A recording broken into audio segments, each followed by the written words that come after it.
semana para todos vocês, começando bem a semana aí, hoje dia 15 de... Na verdade está acabando o ano, meu Deus do céu, 15 de outubro já, nós estamos aí há... Quantos dias já? Meu pastor, já vou te apresentar logo, porque eu já olho para ele e já quero bater papo.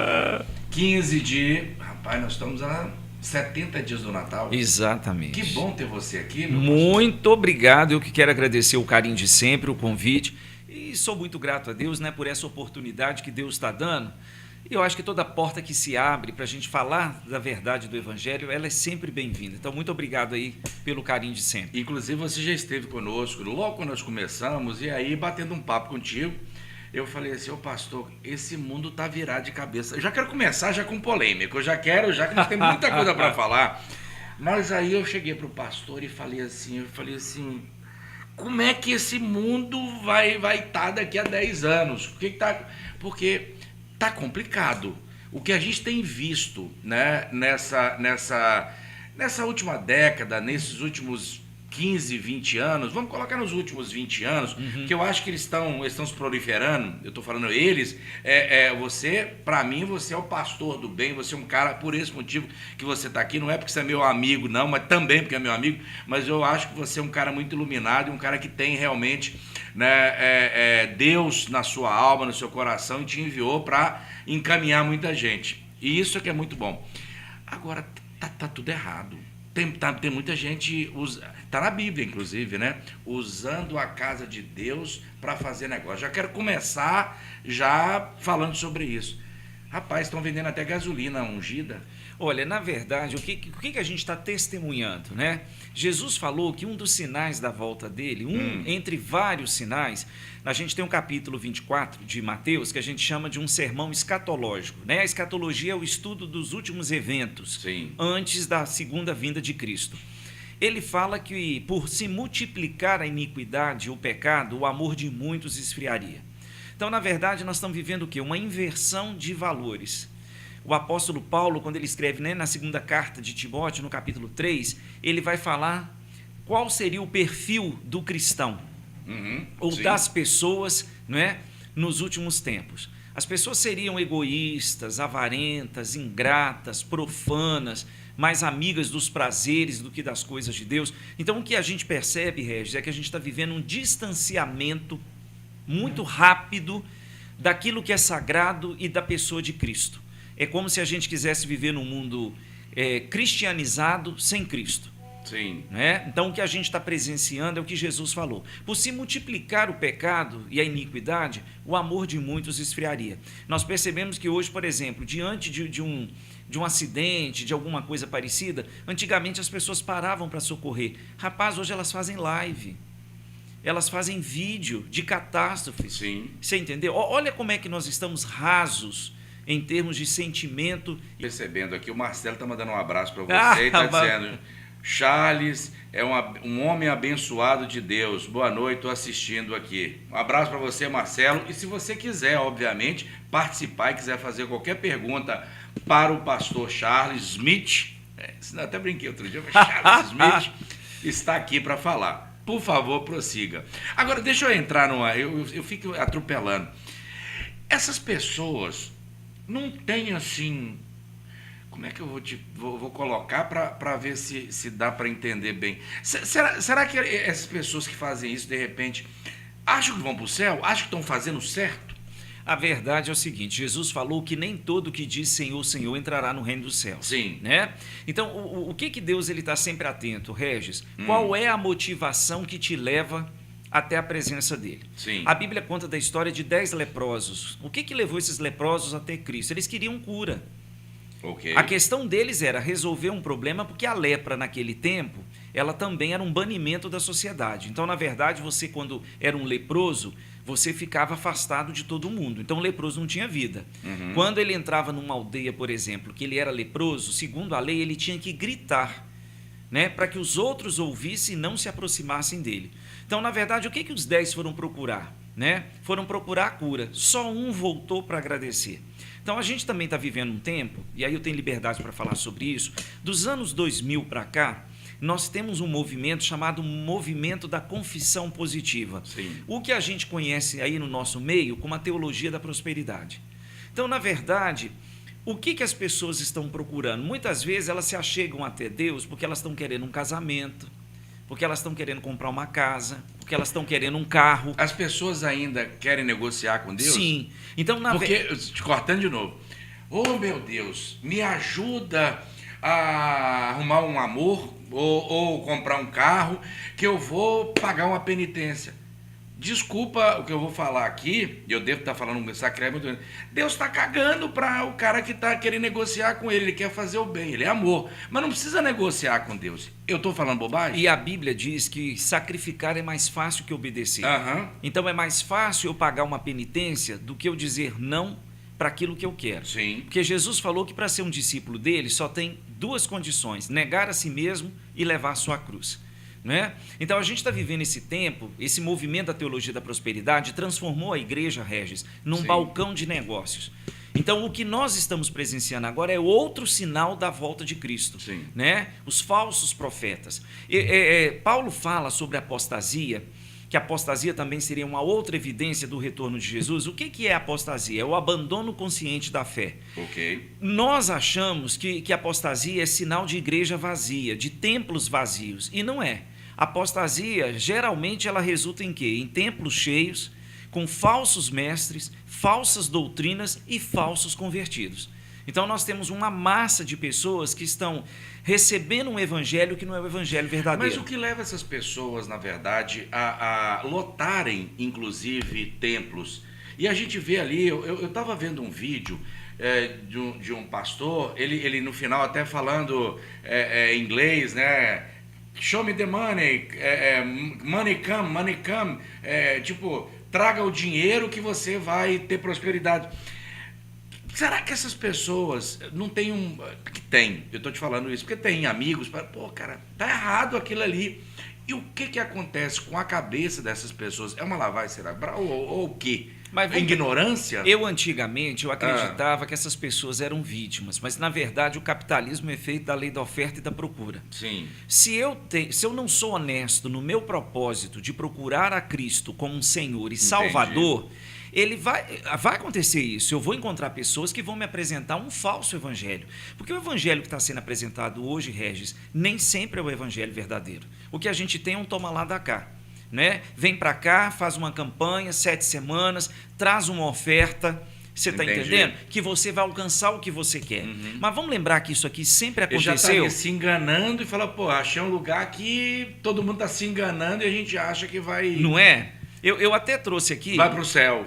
Pois é, eu até trouxe um texto que eu quero compartilhar aqui, uma palavra do apóstolo Paulo, está em 2 Timóteo, no capítulo 4, a partir do verso 2, ele fala assim: pregue insistentemente a palavra de Deus em todos os momentos, sempre que tiver a oportunidade, a tempo e fora de tempo, quando for conveniente e quando não for. Corrija e repreenda, estimule-os a fazer o bem e esteja todo o tempo alimentando as pessoas pacientemente com a palavra de Deus. Aí ele vai explicar por que Timóteo teria que fazer isso.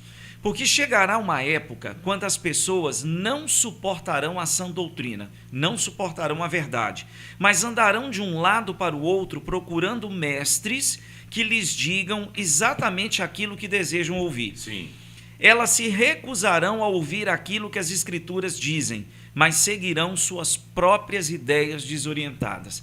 Então, esse tempo é o tempo que nós estamos vivendo. Uhum. Então, as pessoas não querem ouvir a verdade, elas procuram... Eu sou de uma época que, quando você era confrontado no seu pecado, no seu estilo de vida, você procurava se consertar. Sim. Hoje as pessoas mudam de igreja. Elas não mudam de vida, elas não mudam de atitude. Elas vão procurar uma igreja que vai massagear o ego delas. Adequar o que ela está pensando na sua mentira. Exatamente. Então, por exemplo, eu estou na sua igreja, a sua igreja está me confrontando nos meus pecados. Fala, essa igreja não serve. Não, ela não serve para mim. Então, Entendi. eu vou procurar uma onde eu vou ouvir aquilo que eu quero. É o que Paulo está dizendo. Entendi. As pessoas vão procurar, elas vão ignorar a verdade, o evangelho genuíno, e elas vão procurar um lugar que elas vão ouvir o que elas querem. Então é esse evangelho que está sendo apresentado em muitos lugares que se chamam de igrejas. né? Lembra que uma vez eu brinquei com você, foi que uma vez me perguntaram o que é unção? Eu falei, uns são, outros não. Verdade. Né? Então, agora me fala uma coisa. Voltando à história desses pastores, eu achei uma coisa extremamente absurda. O cara vendendo o lance da gasolina que eu vi, eu falei, cara, esse cara não pode ser pastor, não. Deve ser fake essa história. Mas aí eu fui buscar as mulheres. Eu vi umas lá, umas pastoras que deu vontade até de ir lá na igreja, entendeu? Para dar uma pecada. Tira na brincadeira de lado, né? Com as roupas. A outra chegou, eu vi um lance de uma pastora lá, aqui na internet pode falar, né? O meu marido, eu acho que o marido dela estava pegando as irmãs. E ela achando aquilo muito, muito bom e falando aquilo lá no púlpito. Aí teve um outro fato também de uma isso tá na internet, então é domínio público. Teve uma outra situação também de um cara vendendo, o lance das vendas é que eu acho assim, areia onde Jesus pisou lá nas margens do Rio Jordão.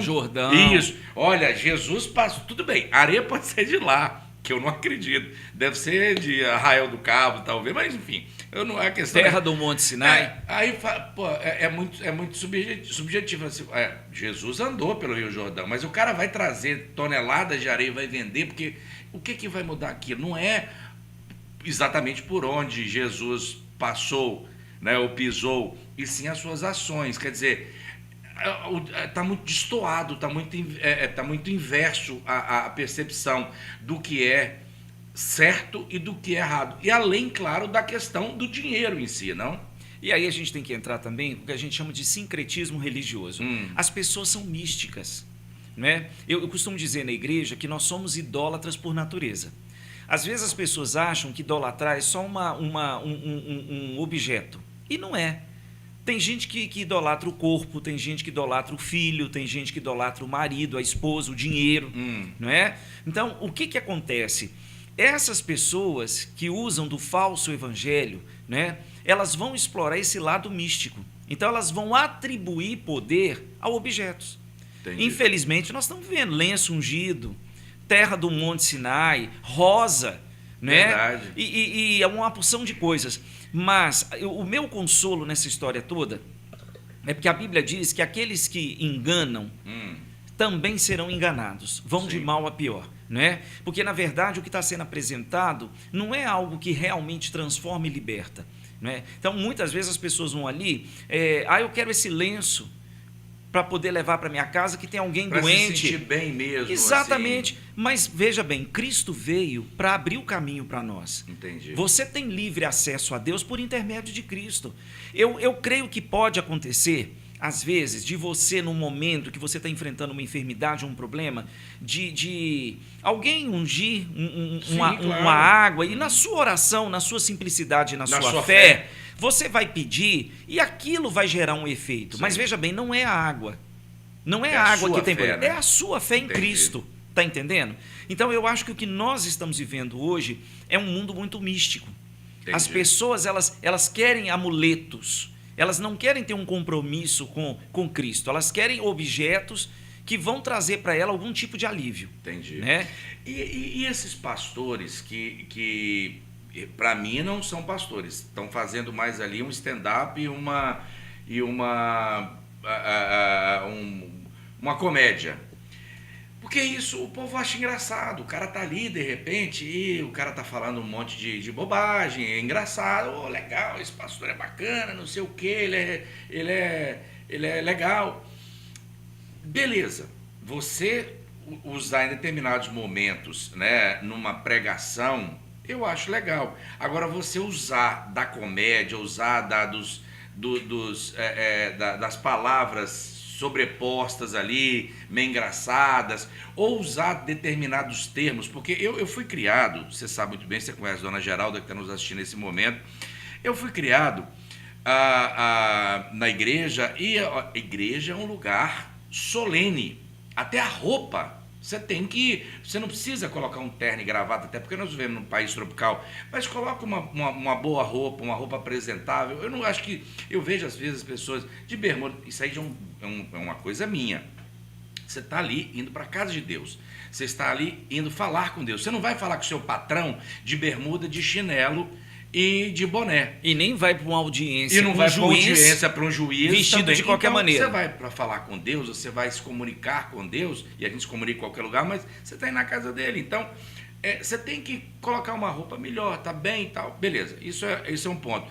A outra questão é ficar ali as brincadeiras, comédiazinha, e virou um grande negócio. E a gente tem visto, inclusive, o cara ganhar dinheiro, o cara tem que ganhar o dinheiro dele, né? Trabalhando honestamente. Mas tem gente fazendo fortuna dessa forma e, na minha opinião, enganando as pessoas com uma conversa muito agradável. Talvez é isso que você falou. Ele está falando o que eu quero ouvir. Na verdade, Né? eu acho que quando você... a psicologia fala isso, que o riso é uma estratégia que se utiliza para minimizar algo que choca. Uhum. Então, todas as vezes que você brinca, que você leva para o campo da brincadeira, você está tentando minar a resistência das pessoas. Sim. Eu não consigo acreditar em certos pregadores que estão por aí, que para mim são mais palestrantes do que pastores, sim. né, que levam as coisas na brincadeira, porque Cristo nunca brincou com nada. Então eu acho que existe uma seriedade naquilo que Jesus ensinou, naquilo que Jesus falou. Por exemplo, né, as pessoas às vezes me perguntam assim, você acredita no inferno? Eu falei, acredito, porque a maior parte do ministério de Jesus, ele falou sobre o inferno. Então o inferno não é uma invenção da igreja, é algo que o próprio Cristo nos alertou.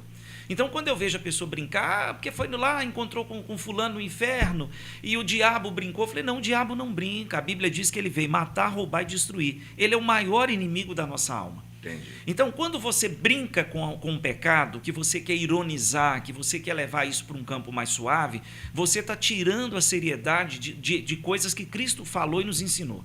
Então, eu particularmente não gosto. Eu acho que aquilo que você falou, tem coisas, aquilo que Cristo determinou e nos ensinou, não é para ser levado em tom de brincadeira, são advertências. Sim. Que nós não podemos... Você vai chamar a atenção do seu filho brincando com ele? De forma alguma. Não, se você está corrigindo o seu filho, ele tem que entender a seriedade do porquê que você está chamando a atenção dele. Você está chamando a atenção dele porque ele está tomando uma atitude, ele está vivendo uma conduta que ela está sendo desaprovada.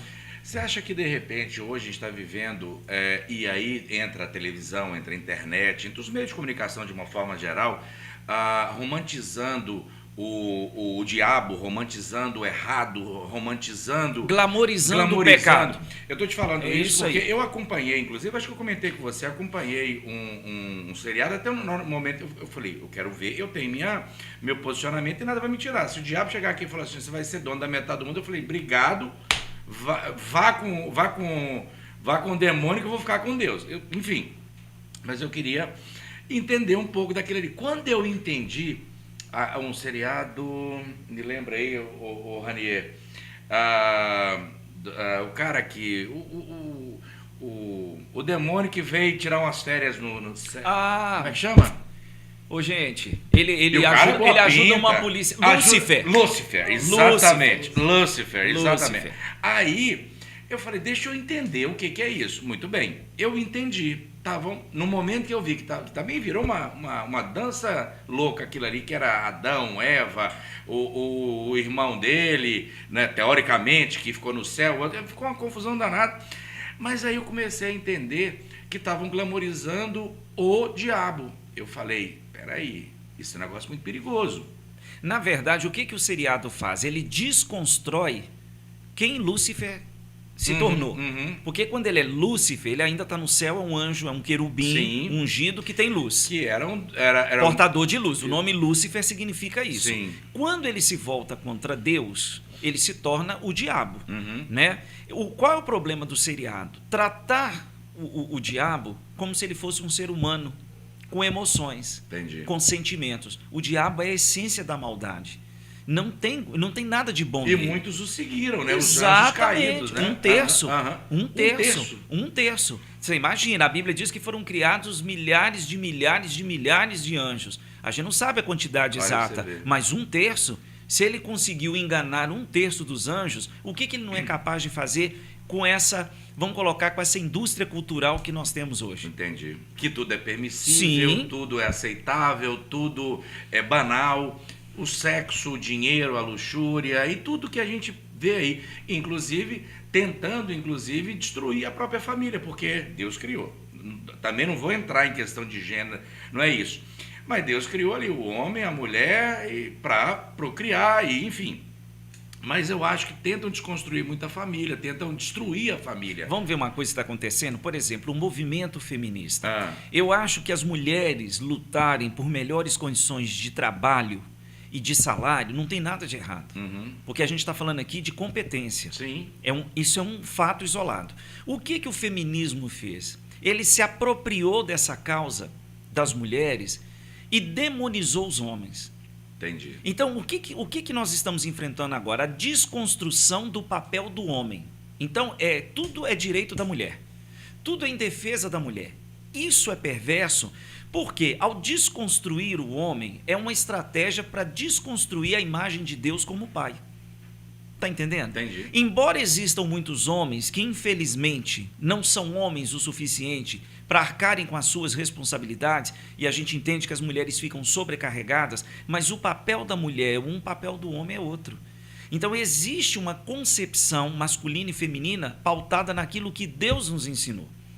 Então, o que o movimento feminista está fazendo? Colocando as mulheres em competição com os homens. Então, é a Colocando uma rota de colisão. É a demonização dos homens. Uhum. Está entendendo? Entendi. Então, isso é perigoso. Porque isso Estão pagando um pecado, estão pagando um preço, desculpa, é um preço muito grande, porque hoje a gente percebe, inclusive, aí até em depoimentos com relacionamento à mulher, mas o homem não quer isso, não faz isso, faz aquilo. Ué, mas para as feministas, não são todas, a mulher sobressai sobre o homem e vive sem o homem. O o homem não vive sem a mulher. O movimento feminista, ele sequestrou uma questão que era justa. Uhum. É aquilo que eu falei, as mulheres brigarem por melhores condições de vida, claro, e de trabalho, não tem nada de errado. Uhum. Não tem por que a mulher ganhar menos do que o homem porque ela é mulher. Está entendendo? Entendi. Agora, o problema é que o movimento feminista, ele sequestrou uma causa legítima. E colocou o quê? Né? Falaram tanto do machismo, que também está errado, e criaram o machismo ao contrário, que é o feminismo. Né? Agora, vamos lá. Tem um outro assunto que eu queria abordar com você, e a gente pode até voltar nessa questão. O cristão, de uma forma geral, aquele cristão já resolvido e tal, ele se contamina dentro desse novo momento que nós estamos vivendo há alguns anos, ou você acha que quem tem uma cabeça já pronta e definida não se contamina? Eu creio que, na verdade, o que a gente precisa saber é no que eu creio de verdade. Okay. Né? Por um cristão, qual é a nossa fonte ou regra de fé e conduta? A palavra de Deus. Deus não é moderno, Deus é eterno. Então, a palavra de Deus, ela não tem que ser atualizada. Os princípios de Deus são eternos. Ser honesto há 2000 anos atrás é a mesma coisa e condição de ser honesto hoje. Então, na verdade, ser justo, né? Ser solidário, né? Saber perdoar, reconhecer suas falhas, isso não muda porque nós estamos em 2024. Uhum. Então, os princípios de Deus, eles são eternos. A santidade não é algo que eu posso negociar porque eu estou em 2024. Não, Deus é santo e exige santidade daqueles que se aproximam dele. Então, na verdade, isso é o relativismo filosófico que trouxe isso. A Bíblia diz que existe luz e trevas, não tem sombra. Quem criou a sombra foi a filosofia. Né? Porque o que é sombra? Não é ausência total de luz. Mas a Bíblia é muito clara, a palavra de Deus deixa claro, ou eu sou filho da luz, ou eu sou filho das trevas. Não tem como eu ser filho das sombras.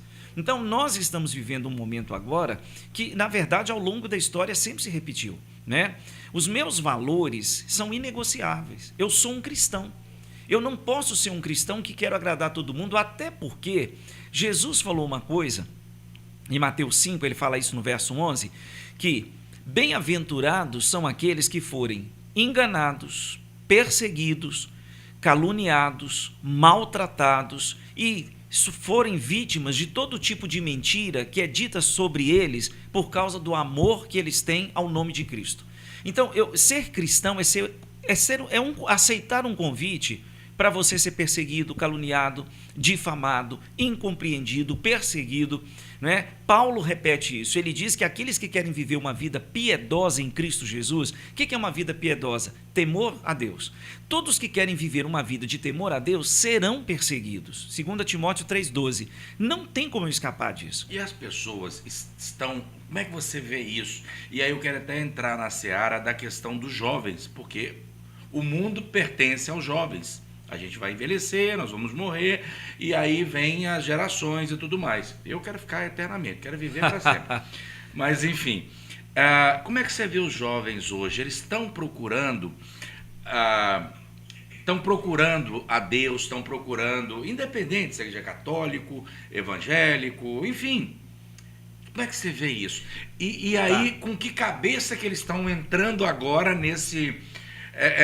internet, essa loucura que é te oferecendo e te mostrando um monte de coisas. Vamos entender uma coisa. Em 1923, surgiu em Frankfurt, na Alemanha, uma escola chamada Escola de Frankfurt. Na verdade, era um instituto social que foi criado. Pessoas intelectuais, intelectuais, que eram muito simpatizantes das ideias de Marx, da área das ciências políticas e também da psicanálise. O que esse povo fez? Eles viram, numa visão comunista, porque uma visão comunista é uma visão de um mundo cristianizado sem Cristo. É como se eu dissesse, eu não preciso de Cristo para melhorar o mundo. Sim. O comunismo, na verdade, é isso. Exato. Não temos dúvida sobre isso. E aí, o que eles entenderam? Que todo movimento comunista, no século XIX e no início do século XX, qual era a proposta? Vamos tomar o mundo através das armas. Ok. Vamos tomar o poder por intermédio das armas. Por que isso não deu certo? Porque a classe de trabalhadores tem valores que vêm de uma cultura judaica cristã. Deus, pátria e família. Isso, na verdade, está enraizado na alma das pessoas. Tá? E aí o que acontece com essa escola de Frankfurt? Ela vai fazer uma proposta de tomar o poder através da cultura. Então, o que nós vamos fazer? Nós vamos destruir a cultura judaica cristã e vamos colocar no lugar dela uma outra cultura que não carregue nada da moral cristã, nada dos valores cristãos. Esse movimento, ele nasce em 1923, aí o nazismo cresce, e aí a escola é fechada, eles mudam a sede da escola para Genebra, na Suíça, vão abrir filiais também na França. E aí o que o movimento nazista faz? Ele corta isso. Então essa escola ela volta com força já em 1950. Qual que é a proposta? Eu preciso tratar a política. Como é que eu faço política? Dominando áreas estratégicas. Quais são as áreas estratégicas que a escola de Frankfurt dizia que deveria se controlar para criar uma nova mentalidade? A educação, então eu vou transformar todo o espaço da educação num centro de doutrinação. Sim. Então nós temos uma juventude que ela é doutrinada dentro do ateísmo, desde as fases iniciais até chegar na universidade. E eu preciso também dos meios de comunicação, eu preciso da mídia. Então eu preciso da música, eu preciso do cinema, eu preciso da literatura. Está entendendo? Se eu mudar a forma das pessoas pensarem, eu vou mudar a forma delas votarem. Entendi. Então, o projeto da escola de Frankfurt já está em andamento desde o século passado. E é um processo que demora, né? Quer dizer, tem que ser maturado. Sim, né? Então, o que eu tenho que fazer? Eu tenho que criar um novo modelo de sociedade desvinculado do conceito judaico-cristão. Então, o que nós estamos percebendo? Nós temos uma juventude que ela é descompromissada com Deus, mas ela é descompromissada com a família, ela é descompromissada com a pátria. Está entendendo? Mas eles são doutrinados desde as séries iniciais. Mas aí o que acontece? Se desconstrói toda a ideia da igreja, vamos colocar assim. Da existência de Deus. Isso. E aí? Isso vai pegar fogo, cara. Sim, mas aí eu vejo que nós temos que entender que Cristo já nos alertou sobre isso, e aí nós temos um ajudante de peso que é o Espírito Santo. Então, primeiro ponto, eu preciso apresentar um evangelho verdadeiro. Porque a palavra de Deus ela é comparada a uma espada, ela não é comparada a um travesseiro. Toda vez que eu vou me aproximando de Deus e vou conhecendo a palavra de Deus, eu vou percebendo o que está errado em mim. Então eu preciso mudar. Não é o ambiente que vai me mudar. A mudança tem que ser interna. Isso é um conceito que vem da cultura grega. Paulo vai trabalhar isso em Romanos 12, quando ele fala sobre metanoia, que é a mudança de mente. Então, o que eu preciso? Eu mudo a partir de valores que vão ser internalizados em mim. Né? Então, eu pego os princípios da palavra de Deus e coloco isso como regra de vida. A minha maneira de viver vai mudar, mas é mudança de dentro para fora. Nós sabemos, por exemplo, quando você quer conquistar alguém, tem todo um jogo aí de sedução que a pessoa, teoricamente, ela muda. Mas a mudança dela não é interna, é aparente. Sim. Porque ela quer conquistar. Depois conquistou. Acabou, ela mostra o quem ela sempre foi. Verdade. Não é assim? Então, o que Paulo está dizendo? Para eu experimentar a vontade de Deus, que é boa, perfeita e agradável, eu preciso passar por um processo de mudança interna. Meus valores e meus princípios precisam ser mudados. Entendi. Então, nós temos a cultura da terra e nós temos a cultura do céu. A cultura do céu é o que está na palavra de Deus. Então, as pessoas me perguntam, o que é o cristianismo? É uma religião? Eu falei, não. O cristianismo é contra a cultura. É uma cultura diferente. Tem valores diferentes, princípios diferentes, que vão entrar em conflito com os valores e princípios desse mundo. Né? Eu vou entrar num campo aqui que essa última eleição pegou fogo. Eu quero falar também de eleição. Às vezes as pessoas perguntam assim, é direita ou esquerda? Eu falei, olha, Cristo não era nem da direita nem da esquerda. Cristo veio trazer para nós uma mensagem da parte de Deus Pai.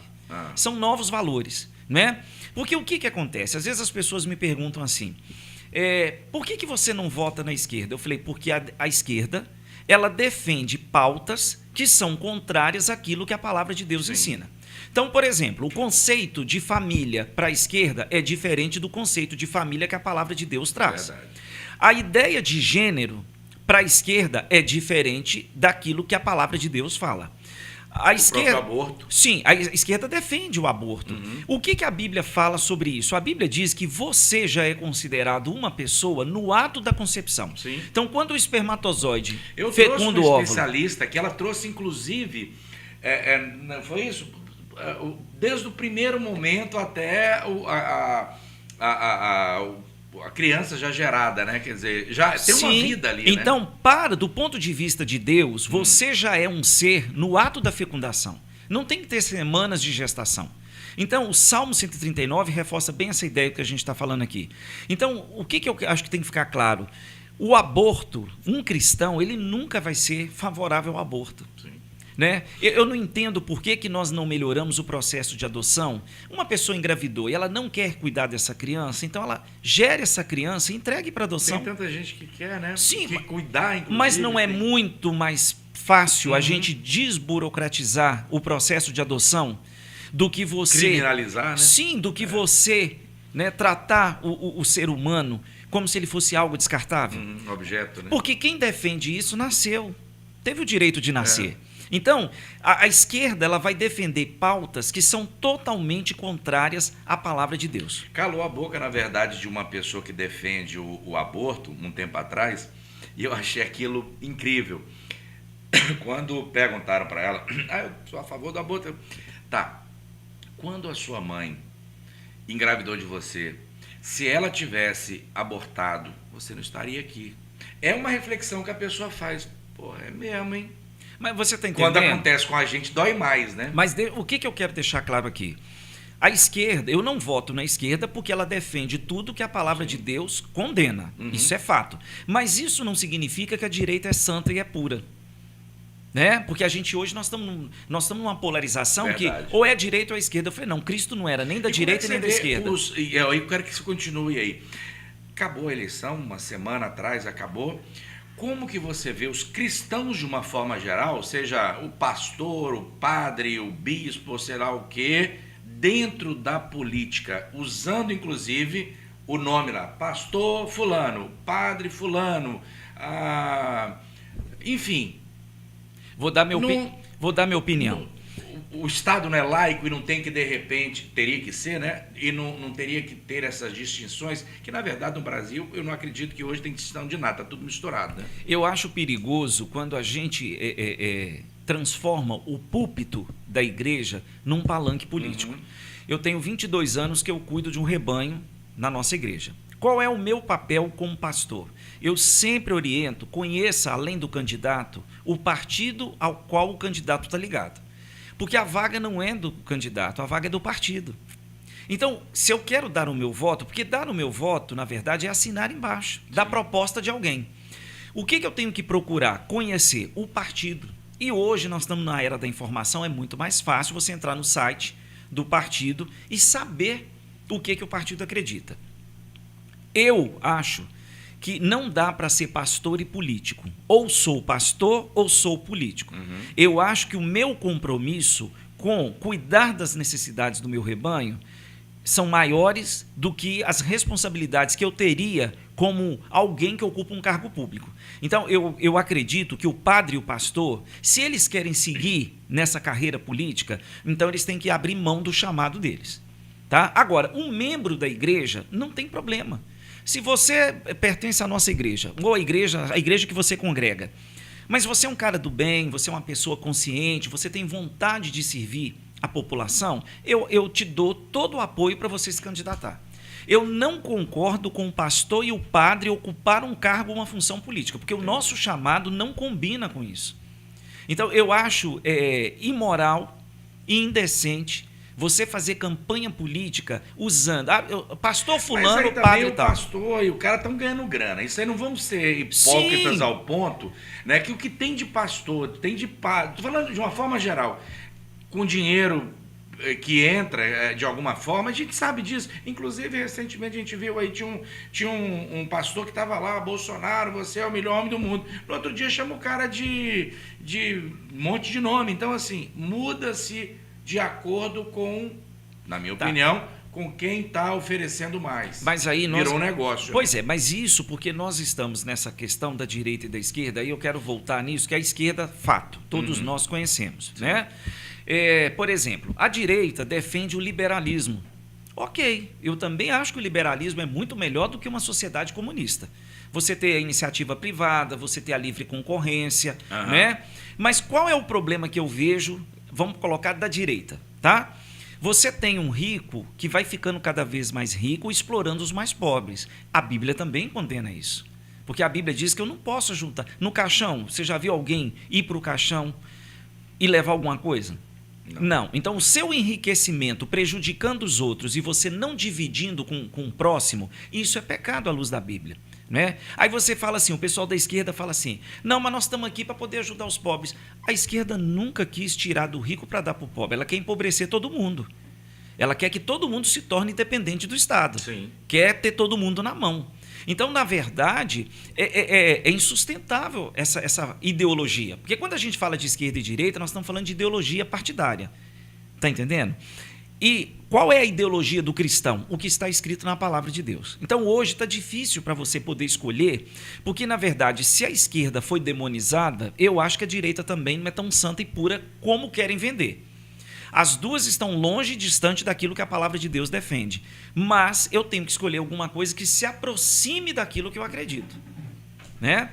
Então, voltando à questão da escola de Frankfurt, o trabalho tem sido muito bem feito. Porque você transformou a escola, que é um lugar de construção do conhecimento, você transformou num centro de doutrinação. Então, eu tenho uma juventude... Isso perdura até hoje, depois de 99 anos? Mas aí nós temos que entender que eu acho que aí é projeto de poder. 99 não, 103 anos, né? 1923? 21. Né? Então, 101 anos. Esse projeto já está em andamento. Porque qual é a visão, né, dessa releitura dos ideais marxistas? É tomar o poder. A escola de Frankfurt sempre disse, nós vamos tomar o poder não mais pelas armas, porque isso não deu certo. Né? Então agora nós vamos tomar de que maneira? Através da cultura. E aí, se apropriar da educação e se apropriar dos meios de comunicação, da arte, do cinema, da música, da literatura, né? Está dando certo. Está dando certo e nós estamos vendo. Nós estamos tendo uma geração que está vindo aí nova, alienada, descompromissada, né? Uma geração que gosta de depender do assistencialismo do Estado, porque eu acho que o assistencialismo, Regis, ele tem que existir. Né? Quando você precisa, que você está incapacitado de alguma forma... Durante um tempo, né? Exatamente. Agora, eu não posso construir o ideal de vida dependendo do Estado, porque é tudo isso que a esquerda sempre defendeu. Entendi. Né? E a palavra é muito clara. Quem não quiser trabalhar, que também não coma. Então a Bíblia, ela sempre enaltece o trabalho. Não é? Quem é simpatizante dessas ideologias de esquerda vê o trabalho como um meio de opressão. Né? Mas a Bíblia deixa claro que o trabalho é uma forma de dar honra ao homem, ao ser humano, ao homem e à mulher. Não é bom? O mundo vai acabar, né? Ou a gente vai mudar, vamos evoluir espiritualmente e ter um mundo melhor? Como é que você vê isso? Biblicamente, a palavra de Deus deixa claro que nós estamos caminhando para o final. Uhum. Mas final, o que é o final? Final é... Vai Deus pegar fogo em tudo? Deus vai vai começar a julgar toda a iniquidade do ser humano. Entendi. Né? Jesus veio, morreu, ressuscitou, tem um propósito. Uhum. Se ele veio, se entregou e ele é o Salvador, ele veio me salvar de quê? De uma destruição que está a caminho, de um inferno que existe, de um lugar de dor e sofrimento que não vai ter fim. Então, de novo, a ideia, o conceito do inferno não é uma invenção da igreja. O próprio Cristo falou isso durante seu ministério terreno. O que nós percebemos? Mas ele deixou sinais para que nós estivéssemos atentos. E o que ele veio nos oferecer? Salvação. Agora, por exemplo, a Bíblia é cheia de profecias que falam de uma terceira guerra, que vai ser a terceira guerra mundial de verdade. Sim. Porque a primeira e segunda guerra mundial... E aí você já entra numa outra questão que eu queria abordar. Aquilo ali não é um prelúdio de uma provável guerra mundial, não? Olha... Israel, primeiro era Israel e, na verdade, não era... A Israel não está em guerra com a Palestina. Não está. Estava com o Hamas e o Hezbollah. Hamas me parece que já foi pro saco já. Agora tem um negócio que está lá no Líbano, que é o Hezbollah. Mas aí vem o Irã, que bota grana nos... E aí começou o negócio que estava ali e agora já cresceu. Como é que você vê isso? E que lado que você está? Ou se existe como a gente ter algum lado? A Bíblia fala, nós temos um judeu que viveu na Babilônia, chamado Ezequiel. Ele viveu, o livro dele é de 590 a.C. Os capítulos 38 e 39 vão falar de uma guerra chamada de Gog e Magog. Magog, na verdade, era neto de Noé, filho de Jafé. Se você pega Gênesis 10, verso 2, você vai ver lá os filhos de Noé e os netos de Noé. Magog, a gente não tem como dar com precisão qual área geográfica do planeta que nós estamos falando. O que nós sabemos é que Magog seria da região do Mar Cáspio, né? Ali até os Montes Cáucasos, na divisa da Europa com a Ásia e todo o norte da Ásia. A Bíblia diz que vai haver um conflito, que Israel vai ser o centro desse conflito e que as nações de Magog, liderada por um homem que é Gog, Gog é o líder, Magog é a área geográfica. Ele vai montar uma coalização de países. João, né, no capítulo 9 de Apocalipse, 16 a 18, ele fala que o exército vão ter 200 milhões de soldados. Isso há 2000 anos atrás era impossível. Concorda? Sim. Você ter uma coalização de países com uma força militar com 200 milhões de soldados, há 2000 anos atrás isso era impossível. Então, hoje não. Hoje isso é possível. Então, a Bíblia diz que nós teremos um conflito, Israel vai ser o centro desse conflito e as nações de Magog, sob a liderança de Gog, vão se voltar contra Israel. De onde eles vêm? Do norte. A profecia, Isaías 11, versos 15 e 16, o Eufrates vai secar e que os reis que vão guerrear contra Israel vão passar pelo Eufrates. Só para você ter ideia, o rio Eufrates ele tem 2.700 quilômetros de extensão. Ele nasce na Turquia, parte dele na Síria, corta o Iraque e vai desaguar no Golfo Pérsico. A previsão é que em 2040 o Eufrates esteja completamente seco. Porque o que acontece? Ao longo do percurso dele, a gente tem uma série de barragens que foram construídas. Então, hoje, no Iraque, que é o lugar, né, onde ele vai cortar para desaguar no Golfo Pérsico, só chega 50% da água dele. Então, ele está secando. Entendi. A profecia bíblica vem de 700 anos antes de Cristo, que o Eufrates vai secar. E ele já está secando. O Ministério Iraquiano de Água diz que hoje o Eufrates ele chega com 50% do volume de água que ele tinha até os anos 70, 1970. E o Tigre está chegando com 1/3 só. Então, o que está acontecendo? O Eufrates vai ter que secar, porque a Bíblia diz que as nações que vão atacar Israel vão ter que passar pelo Eufrates. Esse obstáculo natural vai ser removido. Então, hoje, nós que estamos agora, nesse presente momento, 2024, já tem previsões que em 2040 ele está completamente 17 seco. anos aí. Então nós estamos na merda. Você está entendendo? Tem que rezar muito. Brincando assim, porque sim. então, se a gente pegar... Eu gosto de brincar, falando sério, que eu falo, pô, então o negócio é mais complicado que a gente pensa. Mas sabe uma coisa que eu acho bacana? Quando você conhece a palavra de Deus e você conhece história, porque a história é muito fantástica para você estudar, você vai vendo que Deus vai conduzindo a história exatamente para onde Ele disse que as coisas vão terminar. Tá. Né? Sim, mas aí você não me respondeu. Como é que você está vendo essa confusão lá? Palestina, que a Palestina está ali, na minha opinião, a Palestina está lá, tipo, por que eu estou fazendo esse meio aqui? Porque não tinha nada a ver, não foram os caras que começaram o negócio. E para se defender, Israel falou, peraí, não joga bomba aqui não, porque nós vamos revidar. Esse, saindo um pouco, mas também falando sobre, como é que você vê esse momento lá? Que é uma guerra santa. Sim, mas isso aí, Jesus falou que um dos sinais antes da volta dele é guerras e rumores de guerras. O que nós estamos vendo agora é um cenário que está se desenvolvendo para chegar onde a profecia bíblica leva. Entendi. Por enquanto, eu não vejo uma situação alarmista em relação a... porque tem uma coalização de países árabes contra Israel. Desde a criação de Israel em 48 sempre existiu. O que está mudando agora? A gente está falando do norte da Ásia. Lembra que eu falei de Magog? O que nós temos no norte da Ásia? A Rússia. Nós temos a China, no Extremo Oriente. Nós percebemos que a Rússia vem apoiando o Irã, que vem financiando grupos contra Israel. Exato. Mas a profecia bíblica diz que as nações da terra vão se voltar contra Israel.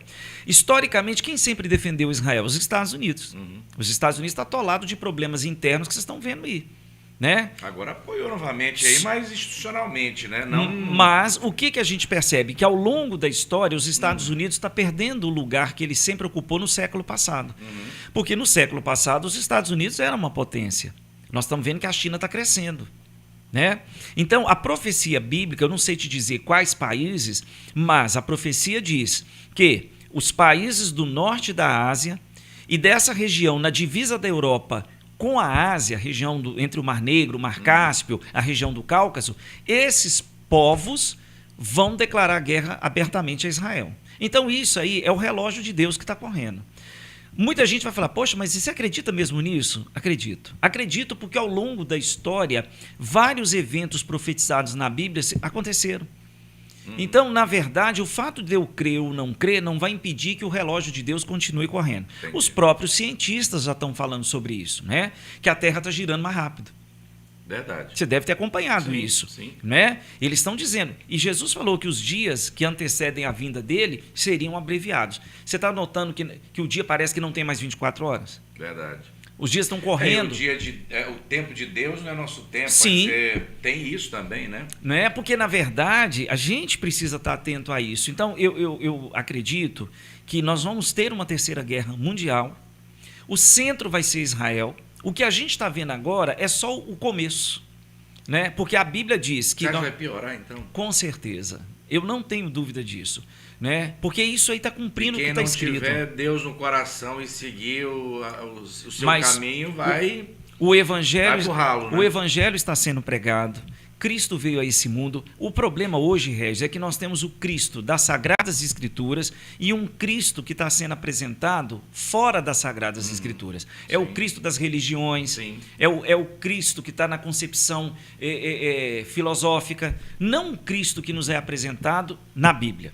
Né? Você pega, por exemplo, os muçulmanos falam que Jesus só foi um profeta. Só é um profeta. Entendi.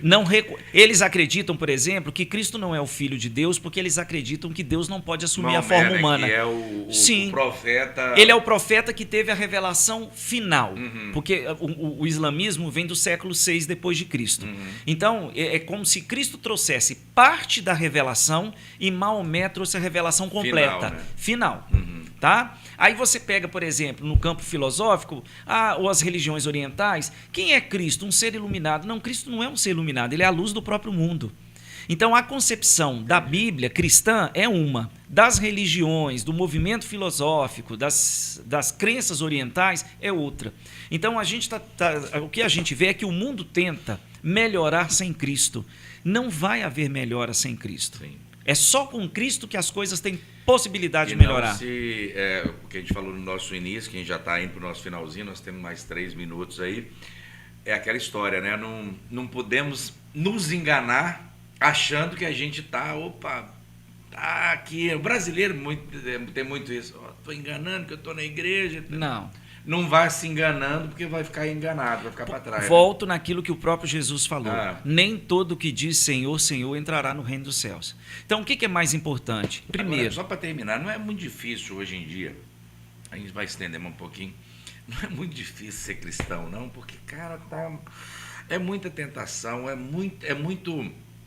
muita coisa que te oferecem para você seguir. Jesus já disse, se você for me seguir, vai ser perseguido, caluniado, injuriado. Vai ser difícil, não é fácil, como diz, não é para qualquer um, né?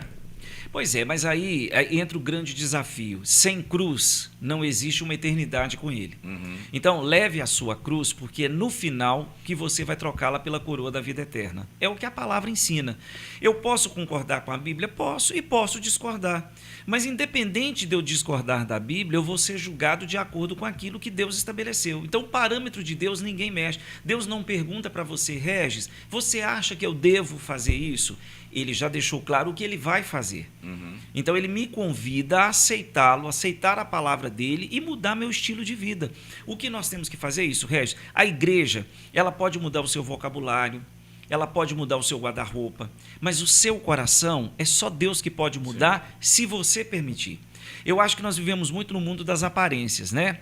É engraçado que nessa era das redes sociais as pessoas valorizam muito a aparência, mas a palavra diz que Deus ele avalia a intenção do seu coração. Ele está atento naquilo que precede a sua atitude. Porque às vezes a gente fala assim, não, eu fiz isso aqui com uma boa intenção. Não, Deus conhece a intenção do nosso coração. Ele não vai me julgar pelo ato, mas por aquilo que me fez agir da maneira que eu agi. Então, voltando ao conceito da cultura grega, que Paulo defende em Romanos, nós precisamos ter nossa mente transformada, né? Tentação, segundo Tiago, na Bíblia, ele fala que cada um é tentado por aquilo que o seduz. Eu sempre falo que os pecados são vários, mas o tripé é sexo, poder e dinheiro, né? Você querer melhorar de vida, tem alguma coisa errada? De forma nenhuma, desde que isso não tome o lugar de Deus na sua vida. E que você melhore de vida pensando nas pessoas que estão do seu lado. Você sabe que você já batalhou muito batalha, você tem família, né? Como é que eu posso construir uma carreira de sucesso destruindo a minha família? A Bíblia fala muito claro sobre o adultério. Hoje a gente vê, rapazes, nas novelas, nas séries, a mulher, a esposa é retratada como uma pessoa chata, como uma pessoa cri-cri, né? Feia, e a amante é bonita, é inteligente, né? Tem uma conversa bacana. Verdade. Isso é glamorizar o adultério. E a Bíblia diz que os adúlteros não vão entrar no reino dos céus. Então, nós precisamos entender que aqui na terra eu compro advogado, eu compro juiz, eu faço o que eu quiser. Mas um dia, todos nós vamos comparecer perante o verdadeiro juiz de toda a terra, que é o próprio Deus. E lá não vai ter advogado, não vai ter escritório de advocacia, não tem como corrompê-lo. Né? É você e ele. Né? Você me fez lembrar aí agora... eu quero agradecer a todos que estão conosco ainda aí. Você gosta de filme como eu. Sim. Você assistiu o filme A Cabana? Eu li o livro. Cara, eu achei... nunca deu... Inclusive, a Juliana que me falou, você tem que assistir... Pô, não, esse filme deve ser chato, ainda mais filme espiritual. A Cabana, não tinha nada a ver. Eu falei, vai ser, daqui a 15 minutos eu desligo. Cara... Quando eu entendi o que é um filme espiritual que tem Jesus, o sopro da vida, né, o Espírito Santo, e Jesus... É o jardineiro. Deus, Jesus e o sopro e o Espírito Santo. Sim. Que se retrata como o sopro da vida. Assista. Porque a gente tem mania muito de julgar as pessoas. E tem muito isso no filme. Ele julgando, ele perdeu a filha. Eu não vou dar spoiler aqui, que senão o povo não vai assistir o filme. Mas é muito bacana. Tá na Netflix, inclusive. Eu fiquei encantado com o filme, falei, caramba, eu tenho que levar essa outra imagem que muitos têm, assim, de repente, esse filme é meio chato, acabando, assiste, velho. Porque retrata isso, a gente julga muito, a gente só quer olhar o nosso lado, entendeu? E aí você passa a ter uma ideia diferente. Mas enfim, não vamos. Você vai vir outro dia aqui me fala de filme espiritual, tá combinado? Bacana, a Forja, né? A Forja que tá no cinema agora. Porque quando você vem aqui, olha, um monte de gente tá nos assistindo aqui, tá muito bacana. E olha, eu quero só te agradecer, mas antes eu quero que você deixe um recado e, se possível, faça uma oração usando a nossa câmera 1. Gente, olha, para você que está aí do outro lado, a vida passa muito depressa. A gente precisa entender que Jesus nos ensinou a juntar tesouros no céu. Trabalhar, constituir família, né? Estudar, não tem nada de errado nisso. Eu acho que a gente tem que fazer isso mesmo. Mas a gente não pode perder o céu de vista, né? O lugar de Cristo é de Cristo. Ele tem que ser o centro, né? Porque tudo isso aqui vai passar. Né? Eu vejo que tudo na nossa vida é uma preparação. Você passa pela infância, você passa pela adolescência, pela fase adulta, para se preparar para a velhice. Sim. Né? Eu costumo dizer que não é fácil envelhecer. É difícil, né? A sua mente dá um comando e o seu corpo não obedecer. Mas nós temos todo um tempo que Deus nos dá para prepararmos para isso. Né? Então, assim, toda a nossa existência nessa terra, Deus está nos dando a oportunidade de nós nos prepararmos para irmos ao encontro dele. Vamos passar uma eternidade com ele ou longe dele, né? Isso nós vamos decidir aqui. Então, o que é mais importante, Jesus não está preocupado. Eu falo, preocupe-se com o seu caráter, que ele vai cuidar da sua reputação, né? Tem muita gente picareta, tem muita gente brincando, mas sempre existiu isso. E quem vai separar no final é ele.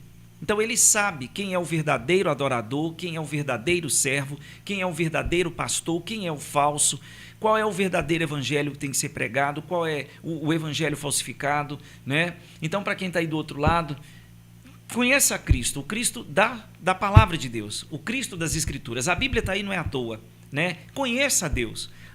Você conhecia de política? Não. Não. Você aprendeu. Sim. Você sabia sobre futebol? Não. Você aprendeu. Sim. Você sabia cozinhar quando nasceu? Você aprendeu a fazer alguma coisa. Verdade. Todos nós aprendemos. Então, Deus está nos dando oportunidade de nós também aprendermos e conhecermos a Ele. Então, nosso papel aqui é conhecer a Cristo. E conhecer Jesus é tudo que a gente precisa. Opa. Fica aí o meu recado para quem está do outro lado.